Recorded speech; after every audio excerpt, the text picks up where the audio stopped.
तूफान आ रहा है। देखिए, पहले नरेंद्र मोदी कह रहे थे 400 पार, सुना होगा, अब बोल रहे 400 पार।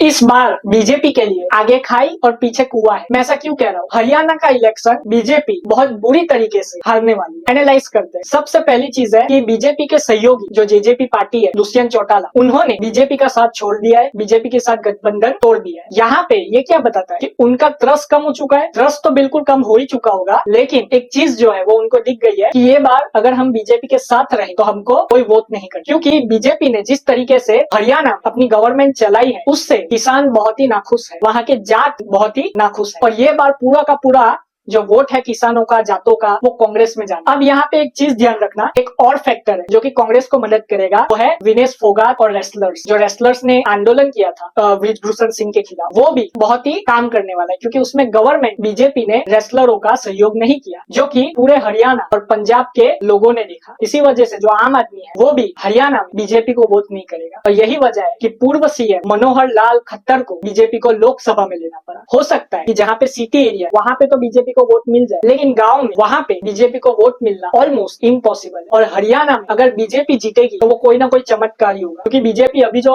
हालात है हरियाणा, उस हिसाब से तो बीजेपी जीत ही नहीं सकती। आगे हम जाते हैं, बात करते हैं महाराष्ट्र। महाराष्ट्र में क्या होगा? तो महाराष्ट्र में भी वही खेल होगा। इसीलिए मैंने कहा कि बीजेपी के लिए आगे खाई और पीछे कुआं है। महाराष्ट्र में उद्धव ठाकरे, शरद पवार और कांग्रेस, इन तीन लोगों का जो गठबंधन है, जिसे हम कहते हैं महाविकास अघाड़ी, वो जीतने वाला। मैं ये कह दूं कि जितने भी ओपिनियन पोल्स, जितने भी आप सर्वेस देख लो, सब में उनकी सरकार बने। कांग्रेस यहाँ पे कोई कसर नहीं छोड़ेगी महाराष्ट्र इलेक्शन, क्योंकि महाराष्ट्र जो है वो यूपी के बाद दूसरा सबसे ज्यादा लोकसभा सीटों वाला स्टेट है, और महाराष्ट्र कांग्रेस के लिए भी बहुत ही इंपॉर्टेंट है। ये बार महाराष्ट्र में महाविकास अघाड़ी ने तय किया है कि वो कोई भी सीएम फेस के साथ नहीं लड़ेगी। ये किया गया है क्योंकि जैसे कि सामने जो कि महायुति है, जो कि बीजेपी और दूसरे दलों का गठबंधन, कि वो भी सीएम फेस के साथ नहीं लड़े, वो किसी को सीएम फेस नहीं लड़े। तो अब वो किसके फेस के साथ लड़ेंगे? सबको पता है, वो लड़ेंगे मोदी जी के फेस के साथ। सामने कांग्रेस ने भी यही चूज किया, महाविकास अघाड़ी, कि उद्धव ठाकरे जो फेस है उसके साथ लड़ने से अच्छा है कि हम राहुल गांधी के फेस के साथ लड़ें। और वही चीज महाविकास अघाड़ी करने। अब सीएम कौन होगा? तो उद्धव ठाकरे जी ने तो कह दिया कि जो भी पृथ्वीराज चौहान और जो भी शरद पवार जी चाहेंगे वो सीएम बन सकते। लेकिन यहाँ पे 90% चांस है कि उद्धव ठाकरे ही चीफ मिनिस्टर बने। लेकिन ये बात जो डायरेक्ट लड़ाई होगी वो कांग्रेस और बीजेपी की हो, वो मोदी जी और राहुल गांधी जी की हो, और प्रियंका गांधी जी भी राहुल गांधी जी का साथ दी। यहाँ पे एक चीज और ध्यान देने जैसी है, वो है शरद पवार जी। शरद पवार जी, उनको सालों का एक्सपीरियंस है पॉलिटिक्स में। उनको बहुत अच्छे से पता है कि कैसे हम जीत सकते हैं और कैसे हारी हुई बाजी को जीता जाता है। इसीलिए शरद पवार जी पीछे रह के सब कुछ प्लानिंग कर रहे हैं, और मैं मानता हूँ कि राहुल गांधी जी और उद्धव ठाकरे जी को भी वही बता रहे कि कब क्या करना है और क्या बोलने से बचना है, जिससे बीजेपी को और महायुति है उसको कम से कम फायदा हो। ये बार जो अजित पवार जी है, जिन्होंने शरद पवार जी से एनसीपी ले ली, वो तो ऑलमोस्ट खत्म, बहुत ही कम चांस है कि वो सीटें जीते। लेकिन शिंदे सेना और बीजेपी ये जरूर टक्कर देगी। लेकिन उनके सामने शरद पवार जी, उद्धव ठाकरे जी और राहुल गांधी जी, ये तीन का कॉम्बिनेशन बहुत भारी पड़ेगा। और मोदी जी की जो पॉपुलैरिटी कम हो रही है उसका भी नुकसान बीजेपी को झेलना पड़ेगा। आपको क्या लगता है, हरियाणा, महाराष्ट्र में कौन जीतेगा? अपनी राय कमेंट में जरूर बताएं। जय हिंद।